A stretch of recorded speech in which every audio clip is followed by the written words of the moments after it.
Hi everyone, अब हम लोग रिएक्ट जेएस के काफ़ी इंपॉर्टेंट फीचर को सीखने वाले हैं जिसका नाम है स्टेट।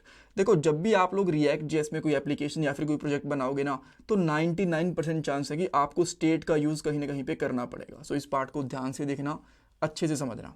सबसे पहले मैं आपको एग्जांपल के साथ बताऊंगा कि स्टेट की हमें ज़रूरत पड़ती क्यों है। उसके बाद स्टेट है क्या उसको समझेंगे, हुक्स क्या होते हैं उसके बारे में भी बात करेंगे। देखो, हुक्स वैसे तो एक अलग चीज़ है, इसके ऊपर एक अलग से पार्ट भी आने वाला है, बट स्टेट और हुक्स थोड़ा सा रिलेट करते हैं आपस में, तो एक बार के लिए उसके बारे में भी मैं आपको बता दूंगा। देन बात करेंगे कि स्टेट को यूज़ कैसे कर सकते हैं, इसका एग्जाम्पल देखेंगे, डिफरेंट कंपोनेंट्स में स्टेट कैसे यूज़ कर सकते हैं, मल्टीपल स्टेट्स कैसे यूज़ कर सकते हैं, और यहाँ पे आपको बहुत सारे इंटरव्यू क्वेश्चन भी देखने को मिलेंगे।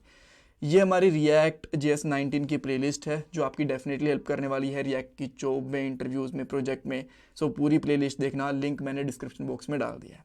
ये हमारी आउटपुट वाली स्क्रीन है और यहाँ पे हम लोग हमारा कोड लिखने वाले हैं। सो सबसे पहले मैं आपको बेसिक एग्जाम्पल के साथ समझाता हूँ कि क्यों हमें स्टेट की ज़रूरत पड़ती है। मैं एक यहाँ पे वेरिएबल लेता हूँ, मैं यहाँ पे लेट का यूज़ कर रहा हूँ, आप चाहो तो वेर का यूज़ भी कर सकते हो, और इसका मैं यहाँ पे सिंपली नाम रखता हूँ फ्रूट, और इसके अंदर बेसिक इनिशियल वैल्यू डाल देता हूँ यहाँ पे एप्पल। ठीक है, अब इसको मैं यूआई के ऊपर डिस्प्ले करवाना चाहता हूँ। सो मैंने यहाँ पे क्या करा, एक H1 टैग लिया और यहाँ पे फ्रूट इस तरीके से लिख दिया, और आप यहाँ पे देखोगे कि हमें एप्पल यहाँ पे डिस्प्ले हो गया। बहुत सिंपल है, बहुत बार कर चुके हैं, इसमें कोई दिक्कत नहीं है। देन अब मैं चाहता हूँ कि मेरे पास एक बटन हो और बटन के क्लिक के ऊपर ये फ्रूट की वैल्यू चेंज हो जाए, और H1 के अंदर भी जो वैल्यू मैंने चेंज करी है वो डिस्प्ले हो जाए। ठीक है, मैं आप इसको एप्पल से बनाना चाहता हूँ, बनाना चाहता हूँ, बनाना मतलब केले वाला। ठीक है, सो जैसे बटन पे क्लिक करेंगे तो उसकी वैल्यू चेंज हो जाएगी। तो देन मैं यहाँ पे करूँगा चेंज फ्रूट नेम, और यहाँ पे एक फंक्शन कॉल कर दूंगा। सो फंक्शन मुझे डिफाइन करना पड़ेगा, एक कॉन्स्ट ले लेता हूँ, हैंडल फ्रूट, आप कुछ भी नाम रख सकते हो, कोई दिक्कत नहीं है। और मैं इसको यहाँ पे एक एरो फंक्शन बना रहा हूँ, आप चाहो तो नॉर्मल फंक्शन भी दे सकते हो, कोई दिक्कत नहीं है। और यहाँ पे फ्रूट की वैल्यू को अपडेट कर देता हूँ, यहाँ पे कर देता हूँ बनाना, और मैं इस फंक्शन को कॉल करूँगा इस बटन के क्लिक के ऊपर। मैं यहाँ पे करूँगा ऑन क्लिक, और ऑन क्लिक के ऊपर हैंडल फ्रूट। सो बेसिकली होना क्या चाहिए, और आप भी यही सोचोगे कि जैसे इस बटन पे क्लिक करेंगे ये जो फ्रूट है एप्पल से बनाना में चेंज हो जाएगा, और H1 के अंदर भी इसकी वैल्यू हमें चेंज होकर रिफ्लेक्ट हो जाएगी। बट ऐसा नहीं होने वाला। इस फ्रूट की वैल्यू तो बनाना बन जाएगी, बट यूआई के ऊपर रिफ्लेक्ट नहीं होगा। क्यों, मैं आपको समझाता हूँ, बट पहले एक बार के लिए एग्जाम्पल देख लेते हैं इसको। मैंने इस पर क्लिक करा, कोई भी चेंज नहीं हुआ, और आपको ये लग रहा है कि मे भी फंक्शन ही कॉल नहीं हुआ होगा, या फिर ये वेरिएबल अपडेट नहीं हुआ किसी तरीके से। तो इसको भी देख लेते हैं। मैं चेक करने के लिए यहाँ पे एक कंसोल लगा देता हूँ। मैंने एक कंसोल डॉट लॉग लगाया और यहाँ पे फ्रूट को प्रिंट करवाता हूँ। सो जैसे मैं यहाँ पे इसको फ्रूट को प्रिंट करवाऊंगा, इस पर क्लिक करूंगा, तो आप देख सकते हो ये फ्रूट चेंज हो चुका है, लाइन नंबर 7 पे बनाना आ चुका है, बट यहाँ पे ही चेंज नहीं हुआ। इसका रीजन क्या है, देखो ध्यान से समझ रहा, जो मैं आपको बता रहा हूँ अभी।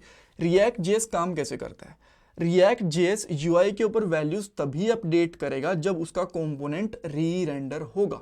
अब री रेंडर क्या होता है, इसको समझने के लिए एक बेसिक एग्जांपल ले लेते हैं। आपने कभी विंडोज सिस्टम यूज करे होंगे, मे बी आप अभी भी विंडोज सिस्टम यूज कर रहे हो, और वहां पे एक रिफ्रेश का ऑप्शन होता था। अगर हमें कोई वैल्यू प्रॉपरली डिस्प्ले नहीं हो रही थी, हम लोग श्योर नहीं होते थे, तो रिफ्रेश कर लेते थे। जैसे हम लोग वेबसाइट के अंदर भी करते हैं, अगर कोई चीज प्रॉपरली डिस्प्ले नहीं हो रही होती तो क्या करते हैं, उसको रिफ्रेश कर देते हैं इस तरीके से। ठीक है, देन वो हमारी वैल्यू वहां पे डिस्प्ले होने लग जाती है। तो इसी तरीके से रिएक्ट के कंपोनेंट के अंदर वैल्यूज तभी डिस्प्ले होती हैं जब वो री रेंडर करते हैं। ठीक है, अदरवाइज डिस्प्ले नहीं होती। ठीक है, तो अब आप बोलोगे री रेंडर कैसे करें, क्या हमें फोर्सफुली करना होता है? फोर्सफुली करने की जरूरत नहीं होती। रिएक्ट जेएस जब भी उसको लगता है ना कि वैल्यू मुझे चेंज करनी है, तो अपने आप उसको री रेंडर कर देती है। तो अब आप बोलोगे इस केस में क्यों नहीं करा, यहाँ पे वेरिएबल तो चेंज हुआ, इसकी जरूरत तो है री रेंडर करने की, बट वो चेंज करा क्यों नहीं, और ये वैल्यू डिस्प्ले क्यों नहीं हुई?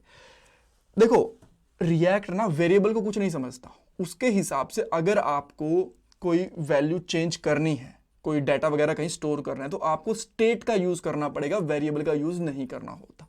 ऐसा नहीं है वेरिएबल का यूज नहीं कर सकते, चाहो तो कर सकते हो कांस्टेंट वगैरह का, बट वहीं पे करो जहां पे आपको वैल्यूज चेंज नहीं करनी होती। मैं आपको एग्जांपल दे दूंगा उसका कि कहां पे यूज कर सकते हो। बट इस केस के अंदर जब आपको वैल्यूज चेंज करनी होती है तो आपको स्टेट का यूज करना होता है। ठीक है, बट कैसे करें स्टेट का यूज, और उससे होगा क्या, जैसे ही आप लोग स्टेट का यूज करोगे, उसके अंदर वैल्यू अपडेट करोगे, जैसे हम लोगों ने यहाँ पे वैल्यू चेंज करी या फिर अपडेट करी, तो कंपोनेंट ऑटोमेटिकली री रेंडर होगा। बिकॉज स्टेट रिएक्ट की इंटरनल चीज है, इसका खुद का फीचर है, वो समझ जाएगा कि भाई स्टेट अपडेट हुई है, कंपोनेंट को री रेंडर करो और वैल्यू को यहाँ पे डिस्प्ले करवा दो। कूल है, ठीक है, कोई दिक्कत नहीं है। अब उसका यूज करें कैसे, ये चीज आती है। ठीक है, और स्टेट होती क्या है ये भी बताओ। एग्जाम्पल मैं आपको बताऊंगा और पहले इसकी डेफिनेशन देख लो। वेरिएबल क्या होते हैं, अगर आपको सिंपली कोई पूछे तो आप लोग कह सकते हो कि ठीक है कंटेनर होते हैं जिसके अंदर हम लोग कोई भी डाटा, वैल्यू, इंफॉर्मेशन स्टोर कर सकते हैं। जैसे कि मैंने यहाँ पे फ्रूट लिया, इसमें एप्पल स्टोर कर लिया। अगर मैं यहाँ पे लेट से अकाउंट ले लेता हूँ तो उसके अंदर मैं कुछ भी मैंने अकाउंट ले लिया, उसके अंदर मैं 10, 20 कुछ भी स्टोर करवा सकता हूँ।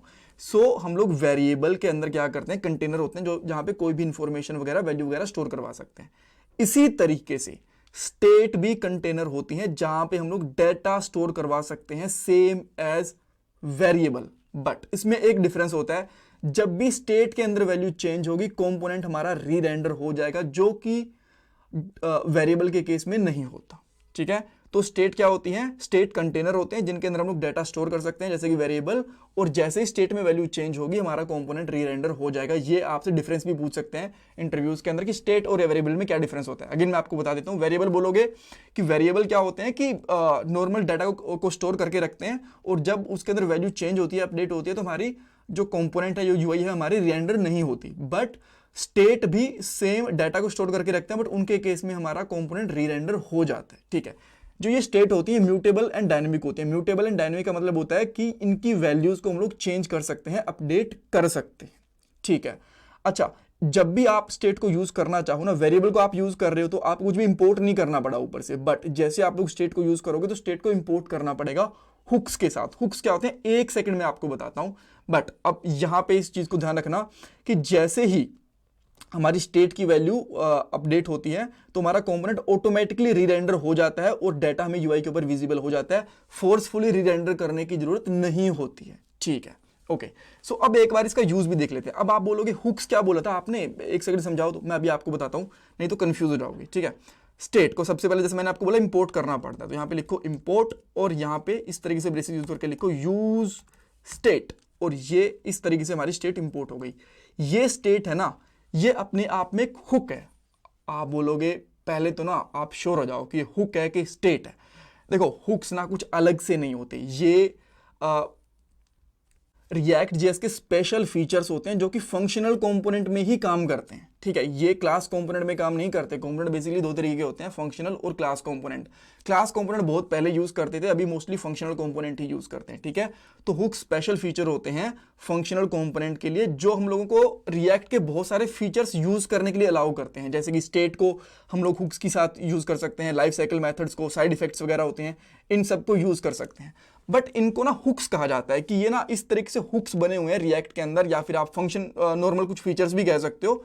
रिएक्ट इनको हुक्स ही बोलता है, ताकि आप उनको इंपोर्ट करोगे और उनकी हेल्प से आप लोग स्टेट, लाइफ साइकिल जैसी चीजों को यूज कर पाओगे। और हुक्स की पहचान क्या है, जहां पे भी आपको स्टार्टिंग के अंदर ऐसा लिखा हुआ मिल जाए ना यूज, इसका मतलब है कि वो हुक्स है। जैसे कि मैं आपको यहां पे दिखाता हूं, यूज कंटेक्स्ट, ये भी एक हुक है। यूज इफेक्ट, ये भी एक हुक है।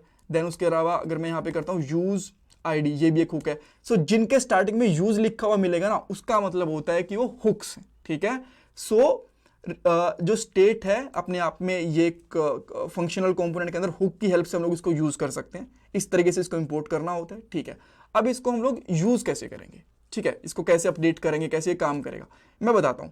आप क्या करो, सब कुछ हटा दो यहां से, ये भी चीज हटा दो, ये भी हटा दो, एक्स्ट्रा चीजें, ताकि हम लोग स्टार्टिंग से देख पाए। ये सब कुछ हटा दिया। जब भी आपको स्टेट को यूज करना होता है, सबसे पहले इंपोर्ट कर लिया, उसके बाद में कोई कांस्टेंट ले लो, लेट लोगे तो भी चलेगा, और उसके अंदर दो चीजों को यहाँ पे इंपोर्ट करना होता है, जिसको हम लोग डीस्ट्रक्चरिंग भी बोलते हैं। डीस्ट्रक्चरिंग का मैं लिंक आपको डिस्क्रिप्शन बॉक्स में दे दूंगा। एक काफी इंपॉर्टेंट फीचर होता है जावास्क्रिप्ट का। ठीक है, वो रिएक्ट का नहीं है, वो जावास्क्रिप्ट का है, लिंक दे दूंगा। बट स्टिल आपको कोई कंफ्यूजन हो तो मुझे बताना, मैं उसके लिए शॉर्ट वीडियो भी बना दूंगा। ठीक है, तो आप यहाँ पे लिखोगे फ्रूट। ठीक है, ये तो होगी हमारी स्टेट। बट जब स्टेट को अपडेट करना होता है ना, तो उसके लिए एक और चीज इंपोर्ट करनी होती है, जो हम लोग यहां पे लिखेंगे सेट फ्रूट, इस तरीके से। और कहां से कैसे यूज करेंगे, यूज स्टेट से इनको निकालेंगे इस तरीके से। और जो बाय डिफॉल्ट वैल्यू होती है, जैसे हम लोगों ने यहाँ पे बनाना रखी थी, फिर एप्पल रखी थी, जो डिफॉल्ट वैल्यू होती है, इनिशियल वैल्यू, उसको यहाँ पे कर सकते हो। जैसे मैं इसको एप्पल कर देता हूं यहाँ पे। ठीक है, इस तरीके से। सो जब भी आपको स्टेट यूज करनी होती है, दो चीजें यूज करनी होती हैं, fruit and set fruit and, यानी कि स्टेट हो गई हमारी, एंड एक अपडेट स्टेट हो गई। तो आप बोलोगे क्या हम ये दो ही चीज यूज कर सकते हैं इसके अंदर से, ये निकलेगा? जी नहीं, आप चाहो तो ऐसे भी कर सकते हो, जैसे कि काउंट एंड सेट काउंट। ठीक है, ये अपने आप समझ लेता है कि जो फर्स्ट चीज़ है उसके अंदर हमें उसकी वैल्यू डालनी है, और जो सेकंड है ये फंक्शन है जो हमारी स्टेट को अपडेट करेगा। ठीक है, तो आप इनके नाम कुछ भी रख सकते हो। अगर आप इसका नाम रखोगे ना ABC तो वो भी काम करेगा, कोई प्रॉब्लम नहीं है। मैं भी आपको करके भी दिखा दूंगा। तो अभी के लिए मैं यहाँ पे क्या करता हूँ, एक H1 टैग लेता हूँ और यहाँ पे डालूंगा इस तरीके से फ्रूट। ये बाहर क्यों आ गया, इस तरीके से। तो आप देखोगे कि ये प्रॉपरली यहाँ पे विजिबल हो रहा है। ठीक है, परफेक्ट है, कोई दिक्कत नहीं है। अब हम लोग सेम इसी तरीके से एक बटन बनाएंगे, उस पर करता हूँ यहाँ पे चेंज फ्रूट नेम, इस तरीके से करा, और यहाँ पे मैं एक कांस्टेंट ले लेता हूँ, यहाँ पे लिखता हूँ हैंडल फ्रूट, और यहाँ पे लिखेंगे यूज स्टेट, नहीं ये यूज स्टेट तो हम लोग ऊपर कर चुके हैं। एक एरो फंक्शन बनाएंगे। ठीक है, एरो फंक्शन के अंदर हम लोग यहाँ पे क्या लिखेंगे, सेट फ्रूट। जी हाँ, जब भी अपडेट करना होगा तो जो आपने सेकंड वाली चीज लिखी है ना, ये वाली, इसको यहाँ पे रखना, और यहाँ पे मैं कर देता हूँ बनाना। ठीक है, पहले एप्पल था, मैंने यहाँ पे बनाना कर दिया, बनाना। और अब आप देखोगे कि जैसे मैं इस पर क्लिक करूंगा तो ये फंक्शन कॉल होगा। मैं यहाँ पे कर देता हूँ ऑन क्लिक, और ऑन क्लिक पे फंक्शन का नाम हैंडल फ्रूट। ठीक है, तो अपने आप ये कॉल हो जाएगा। ओके, सो अब हम लोग यहाँ पे आते हैं, और जैसे मैं इस पर क्लिक करता हूँ आप देख सकते हो बनाना में चेंज हो चुका है। तो स्टेट और वेरिएबल में फर्क क्या हुआ, दोनों ही चीजें डाटा को स्टोर करती हैं, बट स्टेट ऑटोमेटिकली कंपोनेंट को रीरेंडर कर देती है और उसकी वैल्यू हमें यहाँ पे डिस्प्ले हो जाती है। ठीक है, सो ये हमारा एक एग्जांपल हो गया स्टेट का, सिंपल सा, कोई दिक्कत नहीं है।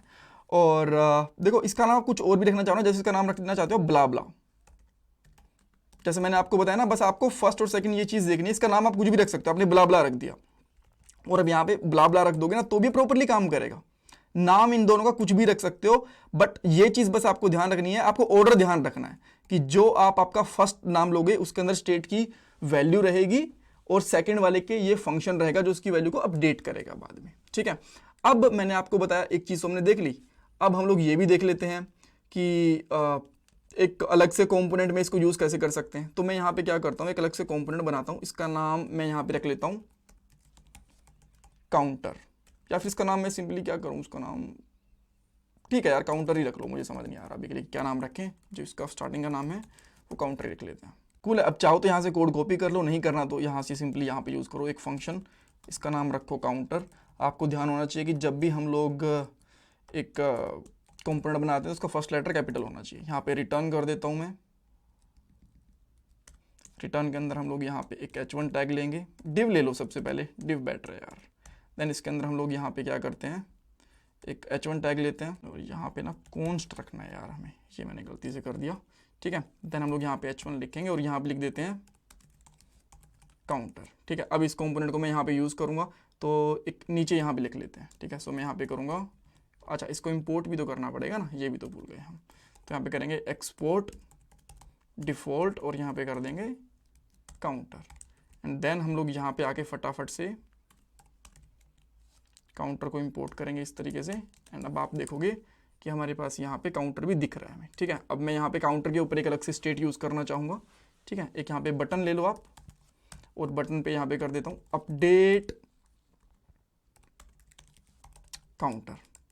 ठीक है, और यहाँ पे एक स्टेट लेंगे हम लोग, तो मैं यहाँ पे करता हूँ कॉन्स्ट डेटा, या फिर काउंट कर लो, काउंट कोमा सेट काउंट, इस तरीके से होगा। और ये कहाँ से आएंगे, यूज स्टेट से। ठीक है, अब मैं थोड़ा फास्ट कर रहा हूँ बिकॉज मैं आपको सब कुछ करके दिखा सकता हूँ, दिखा चुका हूँ। बाय डिफॉल्ट इसकी वैल्यू कितनी है, 0। तो काउंटर के ऊपर मैं यहाँ पे कोलन लगा के यहाँ पे लगा देता हूँ सिंपली काउंट। तो अब आप यहाँ पे देखोगे कि आपको यहाँ पे 0 भी दिख रही है। ठीक है, अभी इस बटन के क्लिक के ऊपर कुछ भी नहीं हो रहा, आप देख सकते हो, बट इस वैल्यू को अपडेट करूँगा मैं यहाँ पे। तो यहाँ पे करूँगा ऑन क्लिक, जैसे मैंने यहाँ पे एक फंक्शन बनाया था ना, यहाँ पे आप देख सकते हो यहाँ पे एक फंक्शन बनाया था, तो आप चाहो तो डायरेक्टली यूज स्टेट को यहाँ पे भी लगा सकते हो। सो मैं यहाँ पे क्या करता हूँ, एक एरो फंक्शन बना देता हूँ इस तरीके से, और यहाँ पे हम लोग क्या करेंगे, सेट काउंट, इसको डायरेक्टली यहाँ पे कर देता हूँ अपडेट। और क्या अपडेट करूँगा, काउंट +1 ये कर देता हूँ, और थोड़ा इसको फॉर्मेट भी कर दूंगा। एंड देन अब आप यहाँ पे चेक करोगे, जैसे मैं इस पर क्लिक कर रहा हूँ उसकी वैल्यू यहाँ पे अपडेट हो रही है।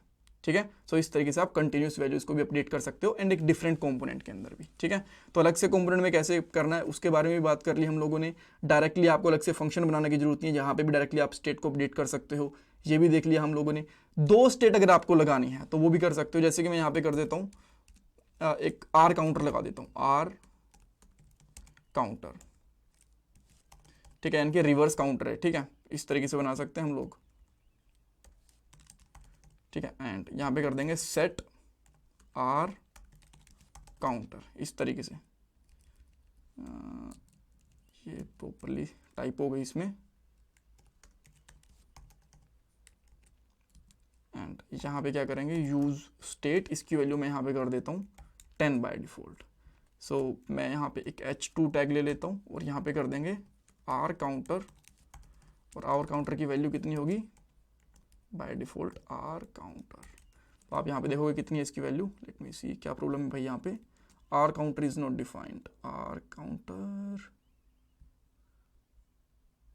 डिफाइंड तो है, सॉरी यार, यहाँ पे एक्चुअली ना कॉन्स्ट आना था और मैंने यहाँ पे काउंट लिख दिया था, ठीक है। सो अब आप यहाँ पे देख सकते हो आर काउंटर भी हमें 10 वैल्यू दिख रही है। अब मैं चाहता हूँ कि आर काउंटर वो रिवर्स हो जाए, सो मैं यहाँ पे आर काउंटर कर देता हूँ, ठीक है, और इसकी जो वैल्यू होगी ना आर काउंटर की, वो आर काउंटर -1 होने वाली है। सो ये -1 हो जाएगी इसके क्लिक के ऊपर। सो आप यहाँ पे देखोगे जैसे मैं आर काउंटर करता हूँ तो यहाँ पे इसकी वैल्यू है सेट काउंट, अच्छा ये सेट काउंट भी तो करना है, सेट आर काउंटर होगा यहाँ पे, ओके। सो अब जैसे हम लोग यहाँ पे करेंगे तो आप देख सकते हो नीचे की आर काउंटर की वैल्यू कम हो रही है और इसकी वैल्यूज बढ़ रही हैं, ठीक है। सो दो स्टेट को कैसे यूज़ करना है ये भी हम लोगों ने देख लिया। इंटरव्यू क्वेश्चन के अंदर क्या पूछ सकते हैं, आपसे सिंटेक्स पूछ सकते हैं कि आप स्टेट को कैसे यूज़ करोगे, जो मैंने यहाँ पे आपको बता रखा है। डबल स्टेट कैसे यूज़ कर सकते हो इसके बारे में पूछा जा सकता है। वेरिएबल और स्टेट के बीच में डिफरेंस क्या होता है इसके बारे में पूछा जा सकता है। ये सारी चीज़ें मैं आपको बता चुका हूँ। हुक्स क्या होते हैं इसके बारे में मैं आपको बता चुका हूँ, right. Thank you so much. इसमें कुछ डाउट कन्फ्यूजन है मुझे कमेंट सेक्शन में पूछो, एंड प्लीज़ वीडियो को लाइक करना, चैनल को सब्सक्राइब करना, कमेंट सेक्शन में फीडबैक देना। एक ना जो एरे ऑफ ऑब्जेक्ट के साथ भी स्टेट का एक कॉन्सेप्ट होता है वो कैसे यूज़ करते हैं उसके बारे में मैं आपको आने वाले पार्ट के अंदर आपको बताऊंगा, ठीक है। एक अलग से पार्ट आएगा जहाँ पे हम लोग ये देखेंगे कि अगर हमारे पास एक एरे ऑफ ऑब्जेक्ट है तब स्टेट को कैसे अपडेट करते हैं, तब उस केस में थोड़ा सा स्टेट डिफरेंट तरीके से काम करती है। Thanks guys.